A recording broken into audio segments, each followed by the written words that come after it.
I Yeah, it tells me recording's in progress.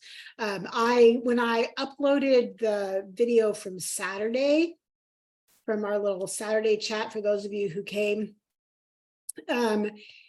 it uploaded in like 10 minutes. Like the last one, when I did this element 3 2 weeks ago, it took like 2 hours to upload. So I don't know what the difference was, but it was really nice. So element 4, before we jump in, let me just tell you, those of you who were here the last time or who have been at any of the other element chats that I've had with you guys, element 3 was the very last one that I had. It was as far as I had ever gone. So element 4 was all new for me this last 2 weeks. And I will tell you why. As we go through, I realized as I was reading this, why I stopped with this one. And without going into all of that, I will say, again, I'm not a touchy-feely self-help girl. And so the life book is great. It's got a lot of great information on it. And I like that it's broken down into little segments to work through. But the whole fill in the blank stuff is just not me. I teach writing. I don't want to write for myself. I want to grade other people's writing. That's what I'm going to do. So this one is element 4, building a healthy mindset. I'm just going to read what's on page 102, and then we're going to just chat about these things. I want you guys to share. Hopefully some of you have done this, and I'm not the only one that's done it. I will also say that I simultaneously go through habits of health. So anytime it talks about habits of health, I read through that section. So I've read up through 1.6 in habits of health because he talks about that a lot in here. So you have now acquired some powerful tools contained within the Habits of Health transformational system. They're designed to help you learn and install your new behaviors. Hopefully, you now understand that real change isn't just possible, it's inevitable. That is, if you're willing to become a student of the creative process and put the time in to make the necessary changes to install the habits of health, something. Yeah, if you're willing. That's a fragmented sentence and it makes this English teacher crazy. In order to overcome and move past your current behaviors and tendencies and make your weight, health, and well-being sustainable, we need to add element 4, building a healthy mindset. Everybody have a pen in their hand and their book open to page 103.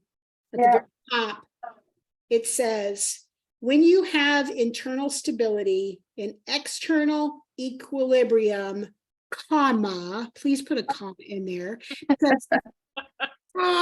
Because otherwise, I read that sentence like 4 times before I realized it wasn't saying when you have external equilibrium each day of your life. And I was like, wait a minute, where's the subject of that sentence? So yeah, comma, each day of your life will become all out magical. You will possess a habit that become, that's Milo.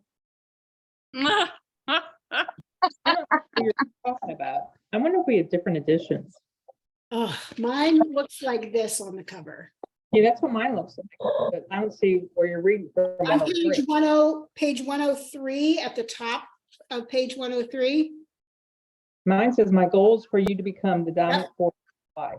So then underneath that, in the brown print, like about halfway through, it says, when you have internal stability, do you have that? Yep. And external equilibrium, that's where the comma goes, after equilibrium. That's Okay. That's an adverbial clause, ordinate clause. Each day of your life will become all out magical. That's the subject and verb there. So a little grammar lesson for you too. So what do you guys think about this whole first part? Like, give me some feedback on what you read and what you thought.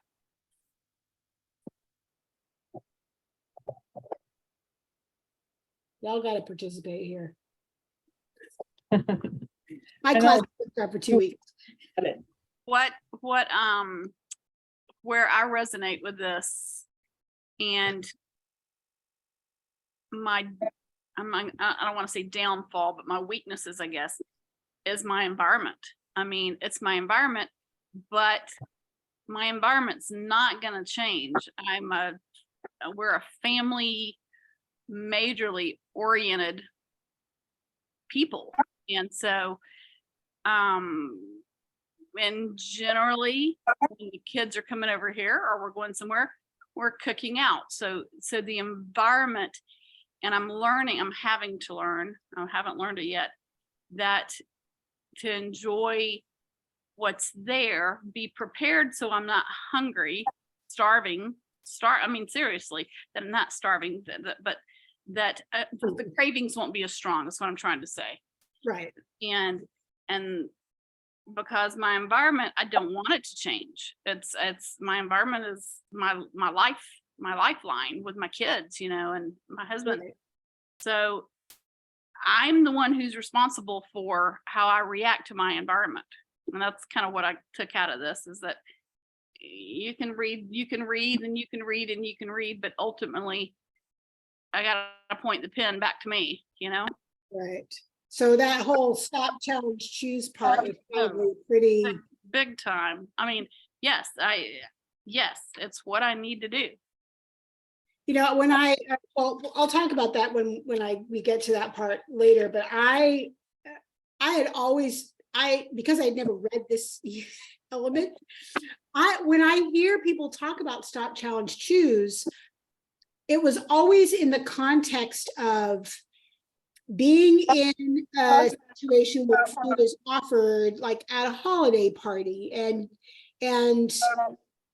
people are always like, oh no, you just need to stop, challenge, choose. But that's really not what that whole mantra is talking about when you actually read that. So I definitely want to talk about that when we get there, because I feel like people have misrepresented what that whole, I mean, it's true. You do need to think about, you know, before you make a decision, but I don't think that's, maybe I'm wrong, but I don't think that's really what he was saying, because he, like at the very beginning of this, he talks about how our mindset is really our ability to deal with what life throws at us, what happens to us in our, you know, our daily lives or in certain situations, is our ability to be able to manage those things that may happen unexpectedly. And that's where you stop, challenge, and choose. You know, you're going to a holiday party. There's no stop, challenge, choose there. You know before you go that there's going to be food there that you can't have. So that's where but you know, that's the no nonsense me of it's a rule. So why wouldn't you be able to do it? But I have to realize that not everybody sees that. So modifying your surroundings, that you can't always, and I like what you said, that you can't always modify your surroundings, because it's not just you. You have to take into consideration the other people. So what are some strategies? Because it's just me and my husband. I do grocery shopping, I do the menu planning, the meals. So, you know, I determine pretty much what's around and what's available in my house, but because he'll just eat whatever I give him. But you've got other people consistently, and those of you who have families with children, with, you know, older parents who might be living with you or close by, what are some of the things that you use as far as strategies to modify your surroundings? What are some things you've done?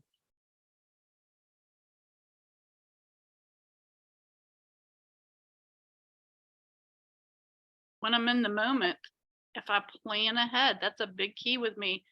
I have to plan ahead.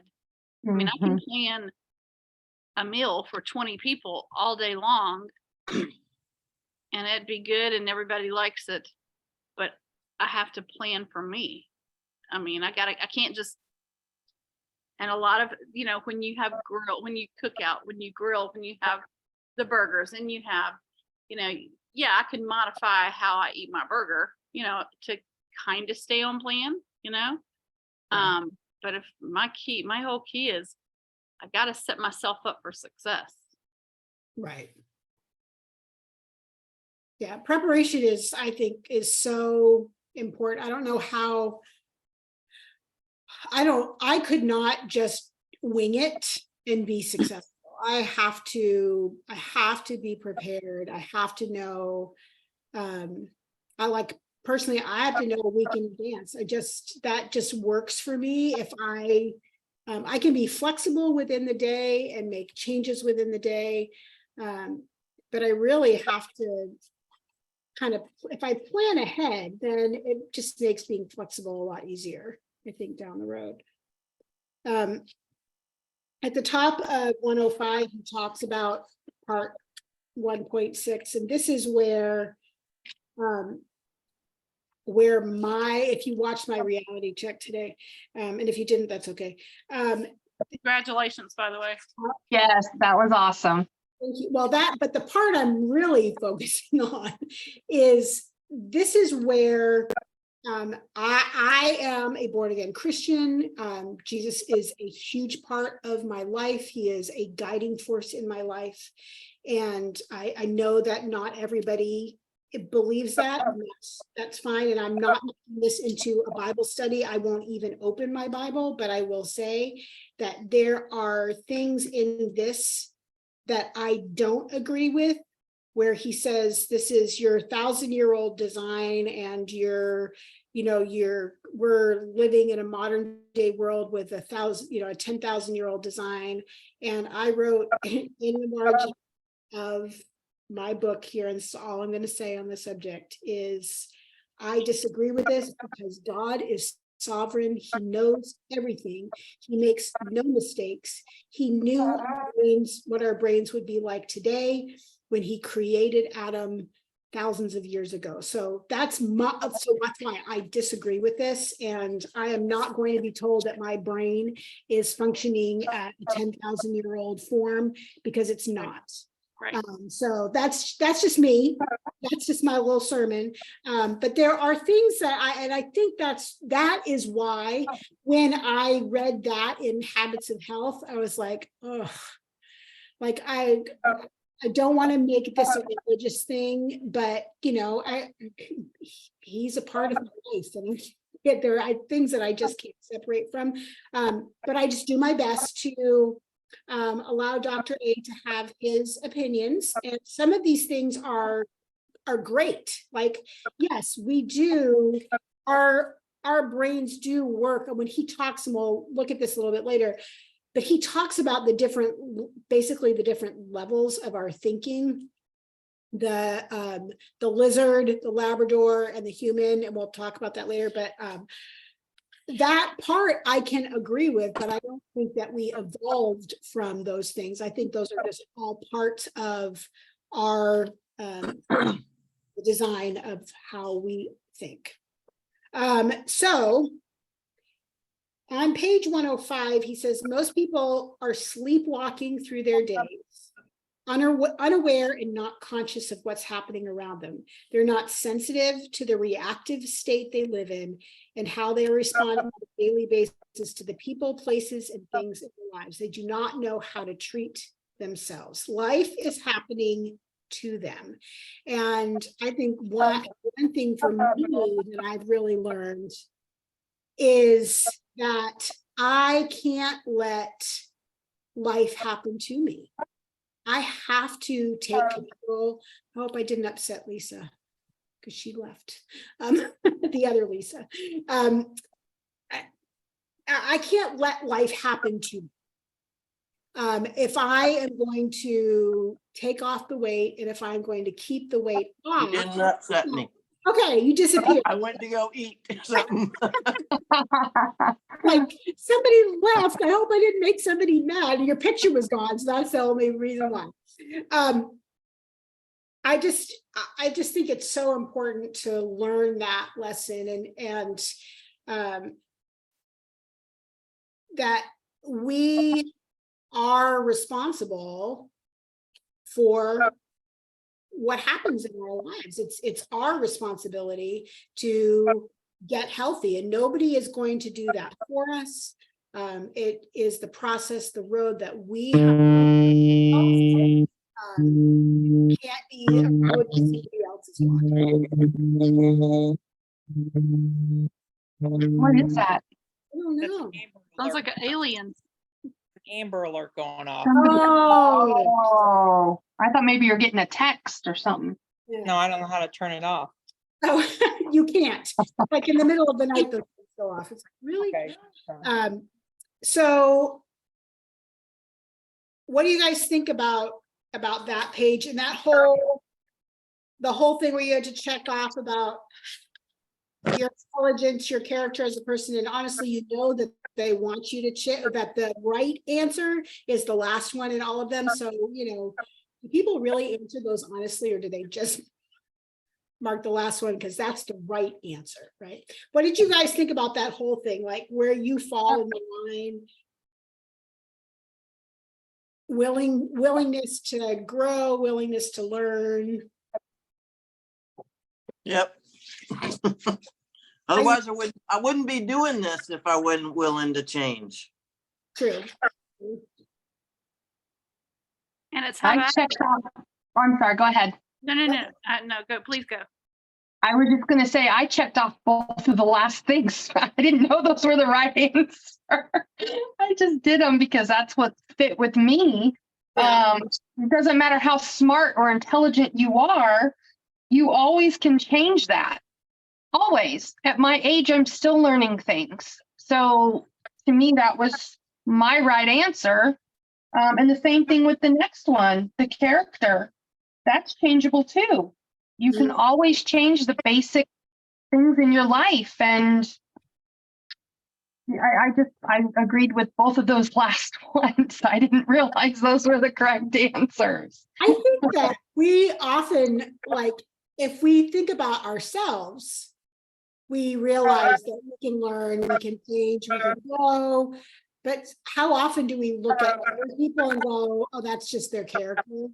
They're never going to change. That's never going to, you know, they're always going to be that way. So I did find myself thinking about that as I went through this. It was like, you know, when I'm in an argument, I seek to understand what the other person is saying sometimes.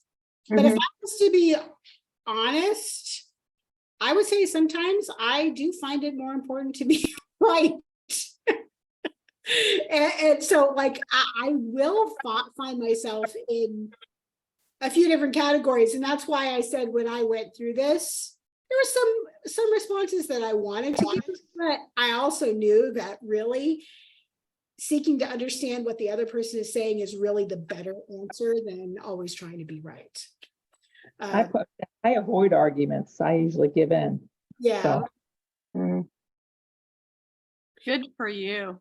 Not me. If I'm in an argument and we both see different ways, I try to think about why they think about that. And I try to put myself in their position to try to help broaden my, you know, yes, I might be wrong or right, whatever it is in that situation, but I also try to see it from their viewpoint, to see if maybe I can learn from this experience as well. So I'm constantly doing that too. Whether I'm right or wrong, or I want to learn from any disagreement or anything. And if I am wrong, then I will admit it and I will hopefully learn and grow from that. That's very important to be able to do that. Yeah. That's how I feel like I grow, by going through, you know, those bumps in your life that help you grow as a person. I feel like I grow by learning that way as well, in disagreements or whatever, Right. with whomever. Yeah, I would say definitely. Anybody else have something to add?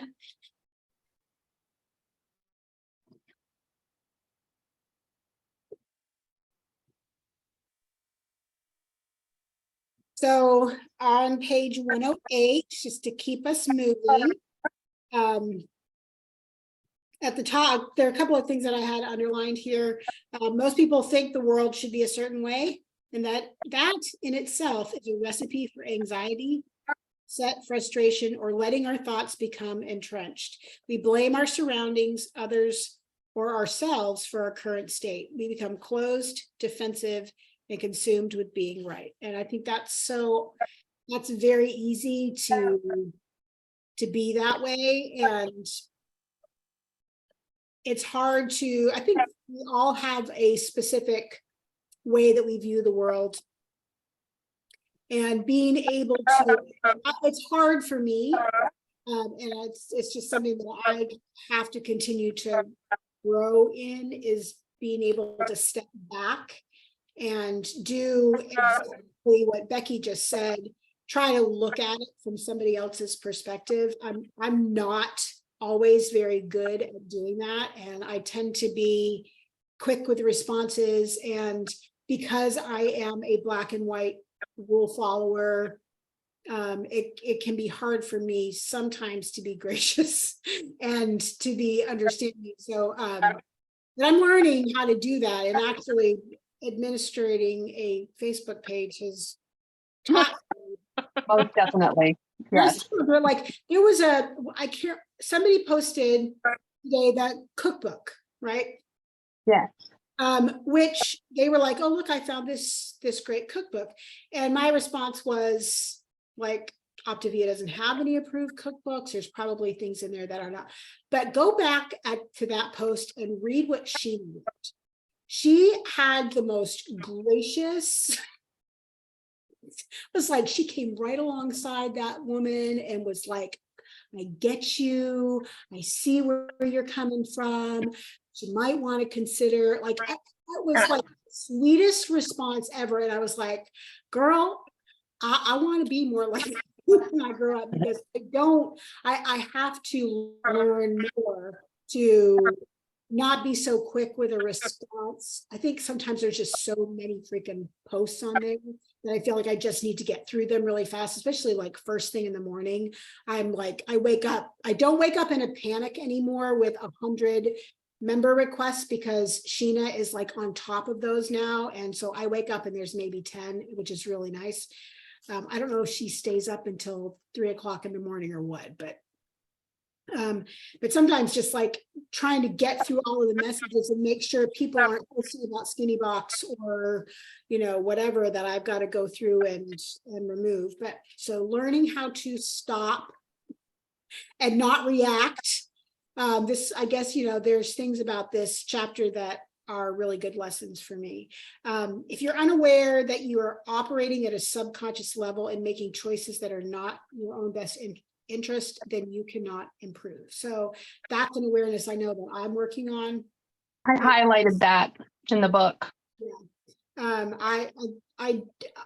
I will fully admit that I am a reactive person a lot of times, and I do have to learn to stop. And, you guys can all hold me accountable. And, I post something in response, say, hey, Elizabeth, you might want to, rethink what you're saying there, because that's a little reactive, and I'm all for accountability. I think it's really important that we are aware that I need to be aware that I am not being reactive in my responses to other people, especially. It's hard to do because my husband and I will laugh. Some of the best arguments we have are genuinely trying to convince the other why we think that way. Yeah. And I mean, sometimes we will and it's like, I just want him to see what I'm saying. He's wanting me to see what I'm saying. And neither one of us like to let it go. It's like, but just look at it and we have to say a lot of times we agree to disagree on that, and then we might address it the next day or something, but it's hard. I mean, when you believe in something and when you know something, and that I have to work on myself with that. I do. Yeah. And he would love to be sitting right here listening to me say that. Goes both ways too, Cindy.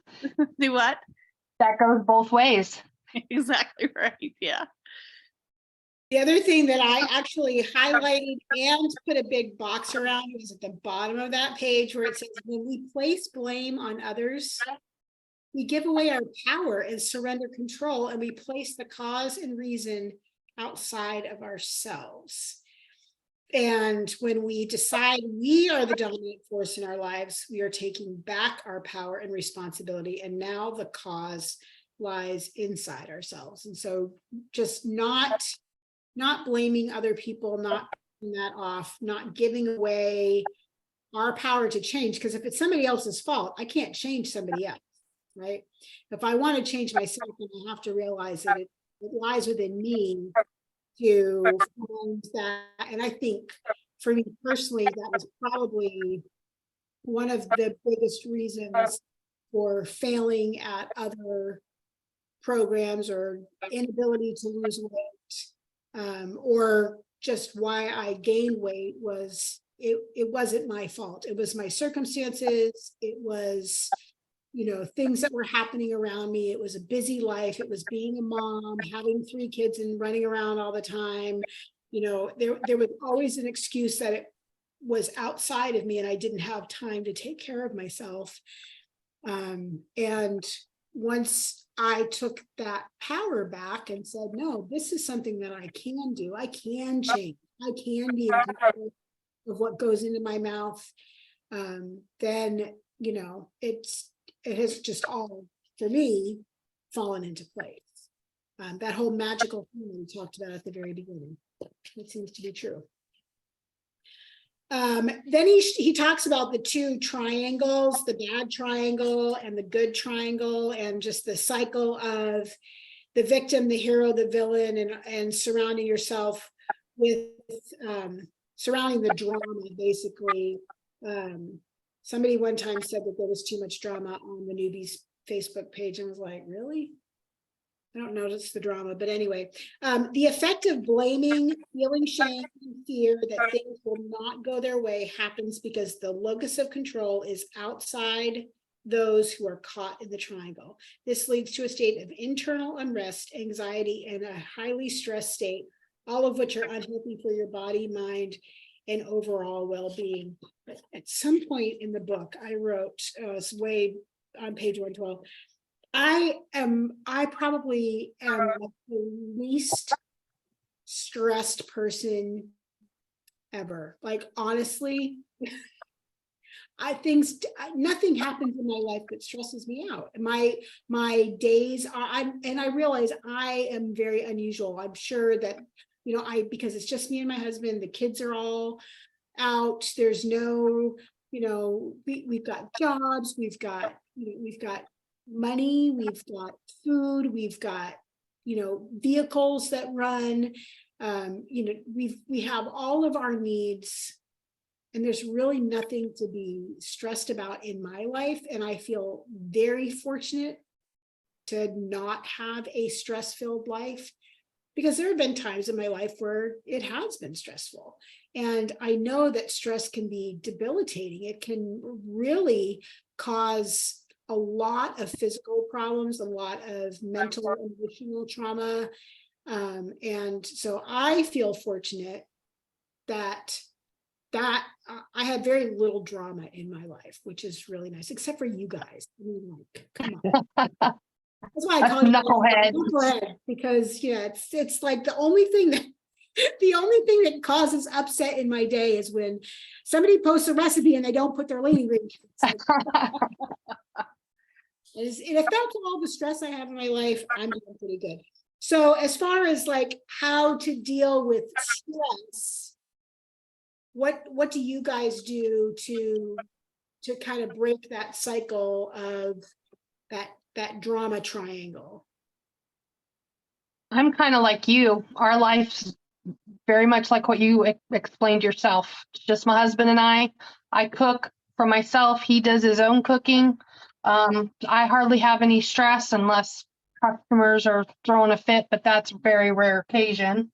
Other than that, I'm good. I wonder when I'm going to have to do that stop and challenge thing, because and control my breathing. That was a I'm good going to one. have to put that up in the office. Yeah, the whole slowing down breathing, which is coming up here. For the pretty- rare occasion, yeah. Anybody else? I'm No. one who likes to, not for the power part of it, but if something's out of control or if something's, and I have 3 girls and they're all different personalities. They're grown. One's getting married in February. So that's, if I have some stress, it's little stress, like she wants to send out save the date. Well, you have one daughter who's saying, Mom, have you seen what she's possibly picking? That's okay. This is her wedding. That's okay. There's nothing wrong with it. And so, but I'm one who likes to, I don't like conflict. And so I like to get control. I like for everything to be in control. Like I just don't want. And so that's a good thing, but it's a bad thing too, because there are some things I can't get control of, you know? Mhm. But I do know, and I keep saying, okay, I can control what I put in my mouth, you know? I am the only one who can control that, you know, and I am a person of faith as well. And I'll just say, when I'm walking the way I need to walk, I promise you, I know it, that a lot of that stress is decompressed because I'm doing what I know to do. And Yep. and when life gets busy and I get out, you know, I'm not putting what I need to in front of me. It reels me back in when I say, okay, all right. And it's like a fishing line. Come on, get back to where you need to be. And I used to be real stressed with young kids. I used to be real stressed when my kids were little, but it's kind of like, why do you get, I mean, why not? It's no big deal, you know? So I think probably when I turn 40, maybe when I turn 50, I was like, you know what? It just doesn't matter. I can't, the things that I can't control, I'm not going to get upset about them. It's, you know, oh, I got a flat tire. You know, I didn't give myself a flat tire. It happened. Why get stressed over a flat tire? It'll get taken care of. I shouldn't say it because I've never been driving the car and had a flat tire. I've said this before, just like I say, I've never been called for jury duty, and I've still never been called for jury duty, no matter how many times I've said that. And I would love to be called for jury duty. But you know, it's getting stressed about things. It just makes you miserable. And who wants to be miserable? I don't know. it was. You know, one thing I think at the older age too is being able to get rid of that drama. Like one of the first episodes or the YouTube shows that I saw of yours, Lizabeth, was learning how to get rid of the people out of your life that cause the drama and cause you stress. And I think at the older age now, with my kids out of the house now, it's easier to do that now than it may have been 5 or 10 years ago. So I think getting rid of that drama in your life can help with some of the stressful situations if you can get rid of that drama, you know? Yeah. And that's really hard because I know that there have been some people that I just, you know, I felt like, but I want them to be my friend. I want that. But still knowing that it's really not helping me. If they're not doing anything to make me a better person, they're really, yeah. And I've talked about this a few times because toxic relationships and food it's a really good analogy of why I won't eat potatoes. I'm just done.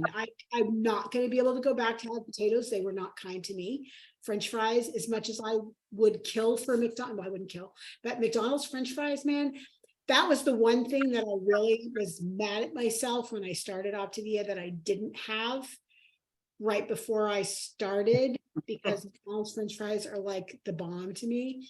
But I won't ever have them. I won't allow myself to have them because that's a slippery slope for me. There are things that I am just, they are those toxic things that I know I just can't let back into my life. So I heard one time somebody was talking about that in our lives, talking about the people, the drama that come into your lives, that you are the ones who get to invite who's at your table. And I'm not talking about your kitchen table, but who you get to choose who comes and sits at your table, meaning the people that you are with and that you choose, and that goes for food as well. That correlation of I get to choose. yeah. I mean, I guess you could put what food is on my table. Yep. And so the person thing has really helped me because I've had some controlling people in my life, and I finally thought, dang it, I'm old enough to, I don't have that. I don't have to have that. I don't have to have those people at my table. I don't have to invite them, to my table. And you have to tolerate them. Sometimes you have to tolerate them, but it's the same with food. And it's easy to say. It's easy to say. And it's easy to ignore. And that's why I'm here, in this journey. But Right. It's a good reminder. So just a couple of things on that page 110 that I circled. First of all, take responsibility as the creator of your news story. Focus on your desired outcome rather than reacting to what happens. So, when you have one of those days where you make a bad choice, or you have a really stressful day, or you get on the scale and you've gained 1.5 pounds, focus on your outcome rather than reacting to that particular event. I was not going to allow that gain last week to be, I wasn't going to react to it. I wasn't going to let it control me, let it control my mood, let it control anything about my week last week. I just had to focus on my desired outcome, and I knew that it was going to be okay anyway. I'm sure my scale probably there was probably cat litter underneath one side of my scale or something. I don't know. No, your cat had its paw on there pushing a little bit. So, and then I also have right underneath that, second, you will challenge yourself when something happens and be curious enough to use these challenges to learn to grow and improve rather than finding somebody else to blame. So that's kind of like what Becky was saying. The obstacles in your life become the way that you get better. So learning from those obstacles so that you don't repeat the same. We've got to learn new patterns. We have to learn new habits, because as I was telling somebody, and I talked about it this morning, if you look at Optavia as a diet, you'll gain the weight back. This is not I can't tell you how many people try to join Optavia newbies and say, I'm not on Optavia. I just want to learn I just want to lose weight or something like that. And I'm like, it's not a diet. Like, this isn't the group for you. If you want to approach this just as a way to take off weight, you will take off weight. But if you don't change your habit, it's just another diet. And it doesn't have to be that. It can be a lifetime change. And so that's on the next page. And I will say, this is another thing that really jumped out at me. You need to be your own chief advocate on your journey and have the ability to minimize anything or anybody throwing you off track. Yep.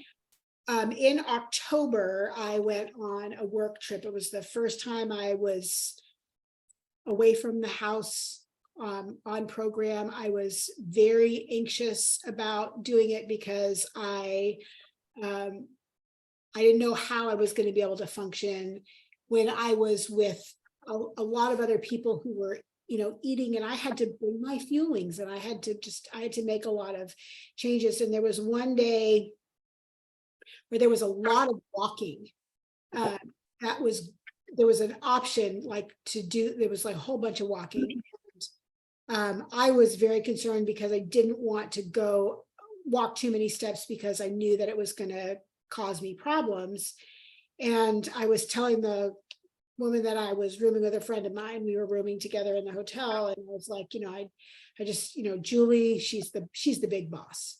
Julie really, is pushing me to do this. And she said, Lizabeth, you have to advocate for yourself. Nobody else is going to do it for you. You have to be able to say, I can't do this, or I have to do this. And you have to be able to, and I think so that, having the ability to minimize anything or anybody throwing you off track. You cannot let other people determine your path. You can't let, when grandma puts a plate of apple pie in front of you, yes, it is your grandmother, but you can say no.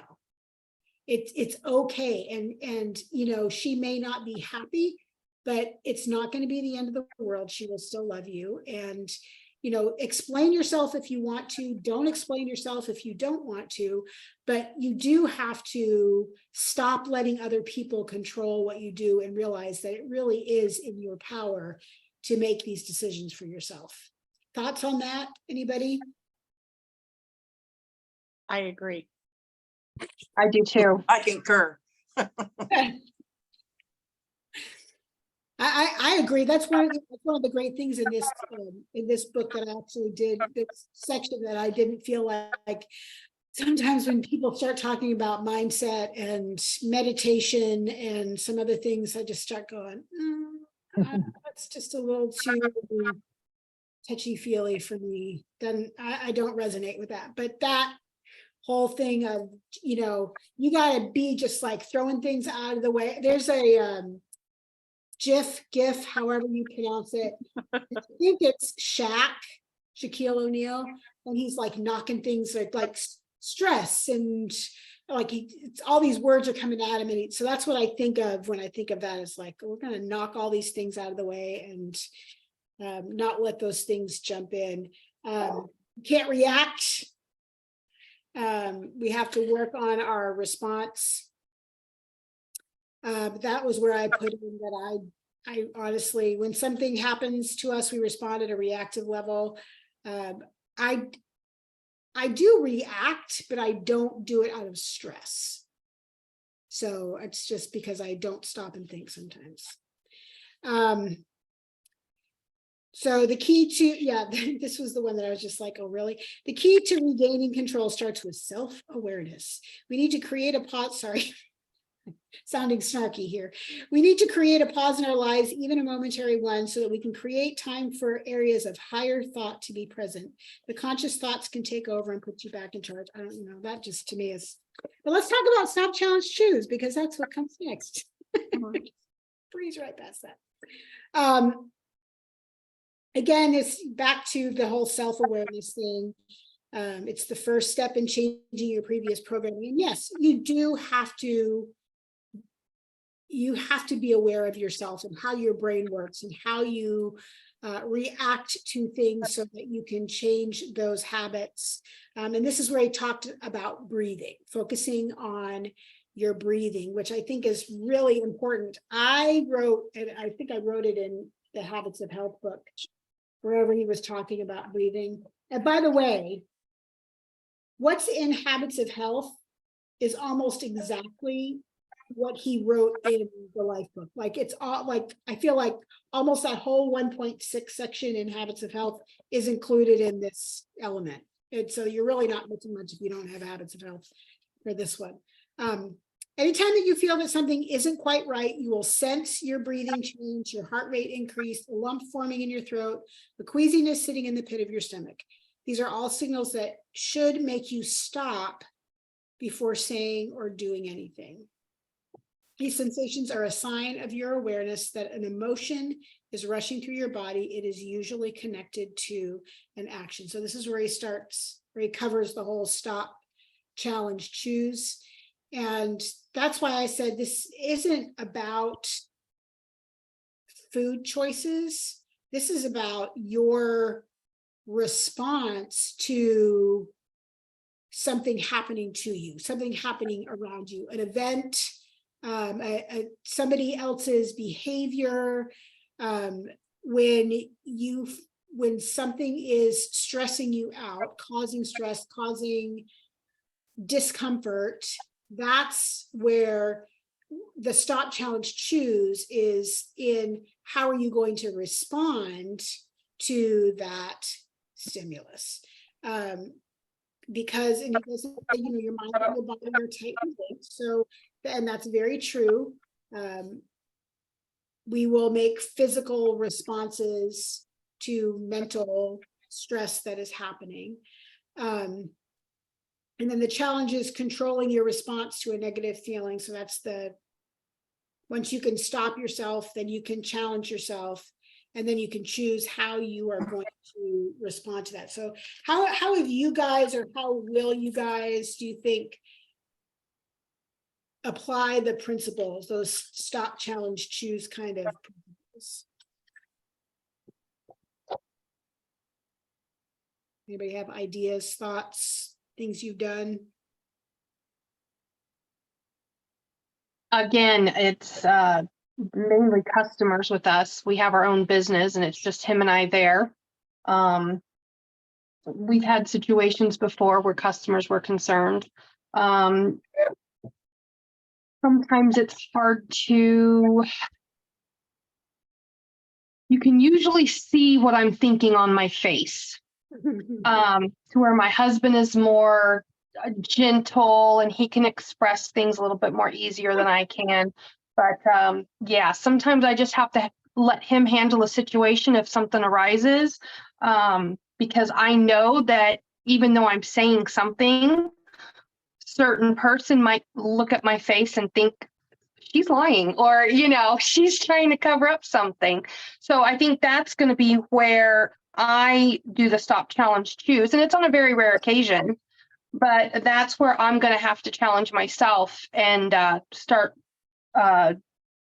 breathing and thinking about things a little bit more before I just come out and say, or not that I ever have, but those are the scenarios where I can think of is just at work, working with my husband, being with him 24/7, whether or not each of us are having a bad day, which we all have those bad days.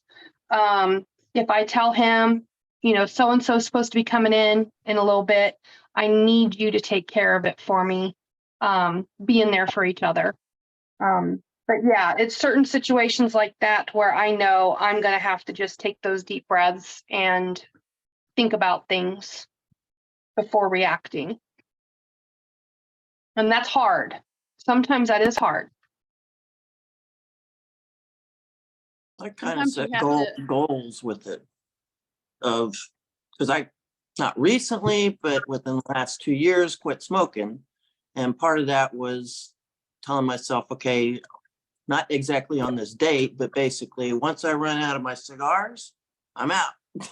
And, believe me, I was digging in trashes and, my truck and my car, ashtrays, trying to find cigar butts, so I wasn't smoking all my others, the good ones.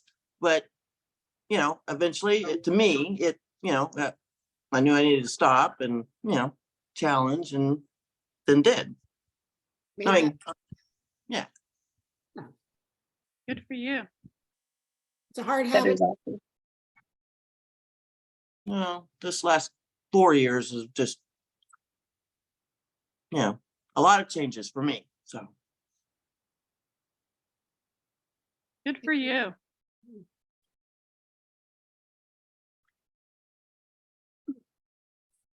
I if I can see it coming and I can see what's cueing me, to stop, challenge, and choose, sometimes that you can cut that off right before you even have to stop, challenge, and choose. I mean, cued in on stuff. I go back to me. I know me well, that if I'm not prepared, that's when I can get on the slip and slide easily. And so my cue is that I'm going to have to stop, challenge, choose is, okay, my cue is, it's in my head. I haven't prepared ahead. And so I have to stop. But it's almost the cue, what's cueing me to where I'm going to have to make those 3 decisions, you know?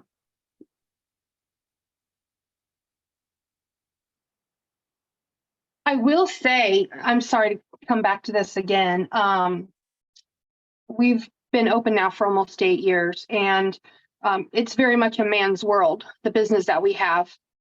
So some of the people that would come in would just assume that I wouldn't know nothing, which most of the time I didn't, because anyways, but I've learned in those years. So I will say that our customer base now knows us. But in the beginning, half of the customers that would come in didn't even want to talk with me because I was a woman.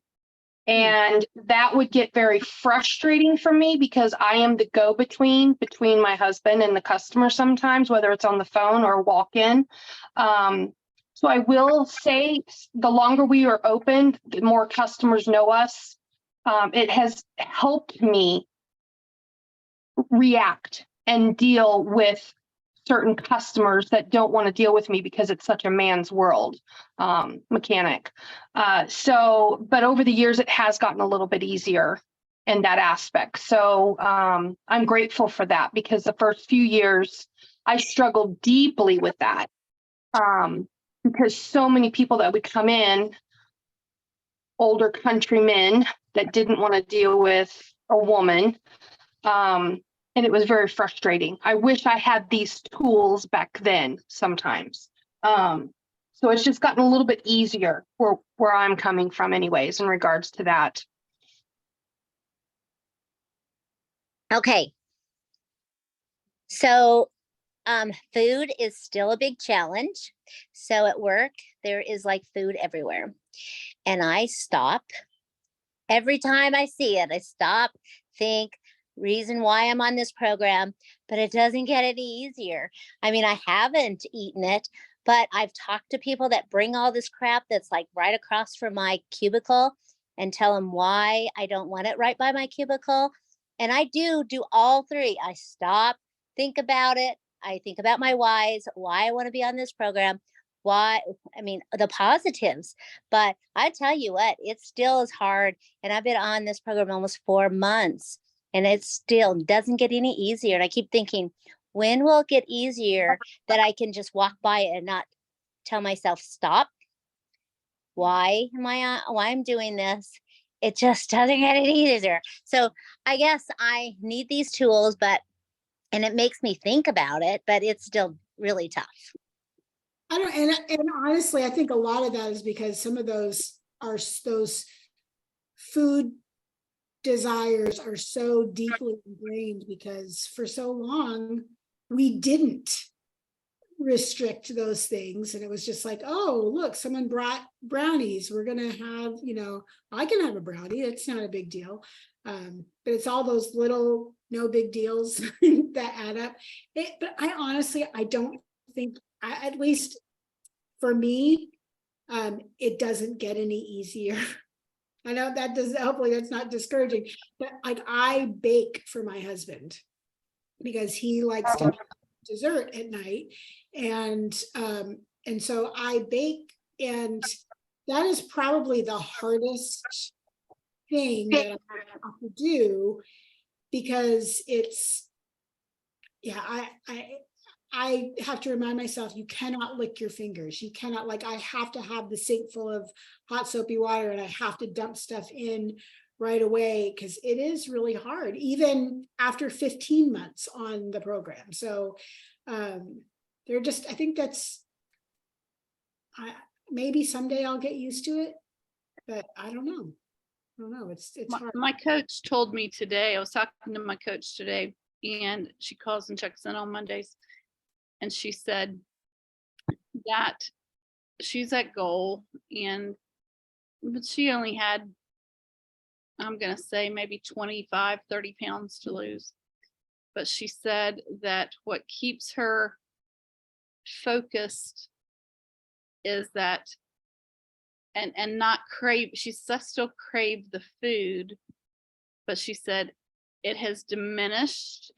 She said it has greatly diminished. She said the more that she has been able to do, the more that she says, I'm discovering a whole new world of wearing clothes.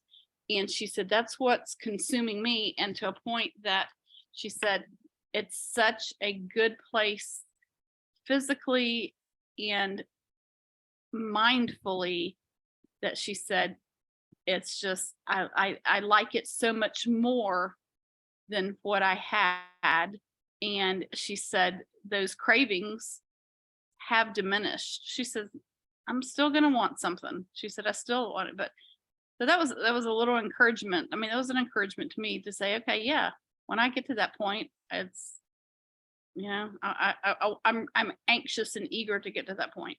So I will say that I think it was probably at about 6 months into the program, and it may have been a little bit longer. I was probably 75, somewhere around the time that I had lost around 75, 80 pounds, that I really noticed it in like looking at me from the front. I could always see it in the back. Like I would take front, side, and back pictures every week. Yeah. And the back view is where I really noticed it from probably week 3 or week 4. Like I would run outside to show my husband the side by sides, like, look at this picture. He's like, why is the back of you? Because that's where you can see the change.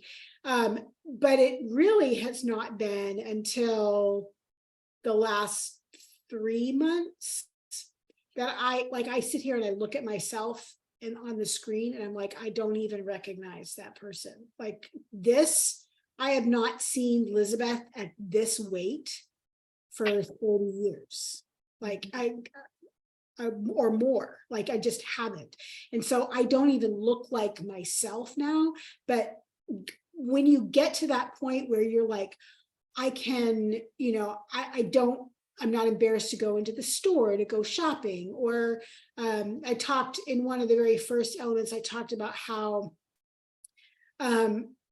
for a really long time, I pretty much stayed home except to go to the grocery store. I stopped going to church. I didn't go see people, go do activities because I didn't want to be around people because I was so embarrassed about how I looked. And you know, in the last 4 to 6 months, I am going to church again. I am looking forward to hanging out with people and meeting people and going places. And I'm not embarrassed to go out because I don't feel like I look like a horrible person anymore.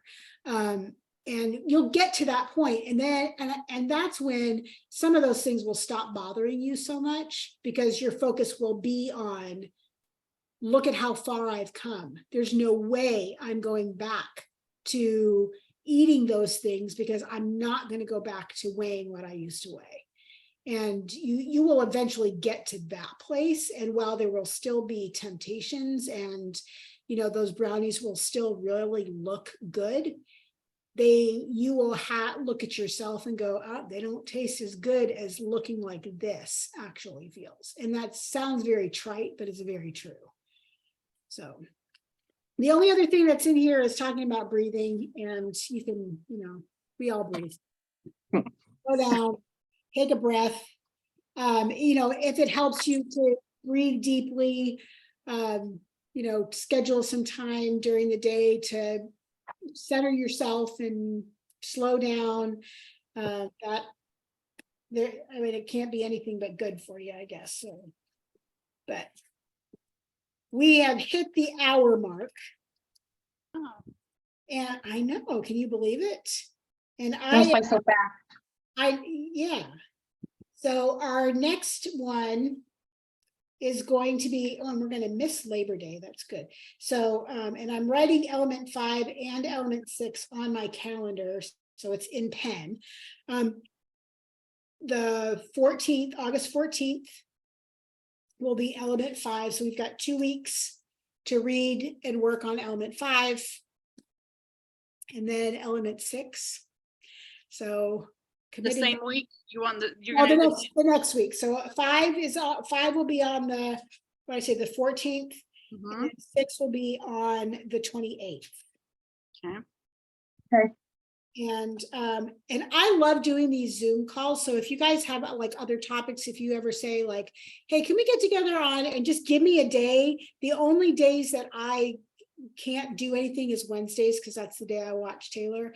But I'm happy to say, you know, you want to get together on a Sunday afternoon or, you know, a Thursday night and talk about something. Let's do it. Let's plan it. I've got this Zoom account, so you know, I'm paying $12 or $13 a month, so we may as well use it, right? I had fun on Saturday. If for anybody that came on Saturday to the menu planning one that I did, that was a lot of fun. But I'm happy to do whatever. Just let me know what interests you, what questions you have, what topics you want to cover, and we'll do it. All right. I love that you did the Zoom on Saturday, the menu planning. I haven't watched it yet. The weekend was just a whirlwind for me.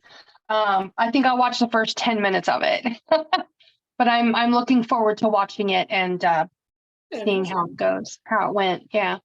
So I love Thank that. you so much. Thank you so much, Lizabeth. You're welcome. You're welcome. Thanks for coming, guys. So Thank you.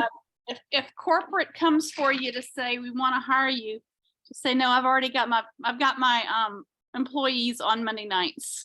Yeah. Yeah. No, I'm Most not gonna definitely. go. You know, oh, I have to tell you, this is really exciting though. So, you know, like I'm a coach, right? And I'm the coach that absolutely has never gone to find a client. I will never go and try to I talk believe that. I believe that. If Me you, too. and so every single one of my clients has been somebody who has reached out to me on Facebook and said, I need to change coaches. And I've had conversations with them and they've dealt with their coach in the right, we've done it all in the right way.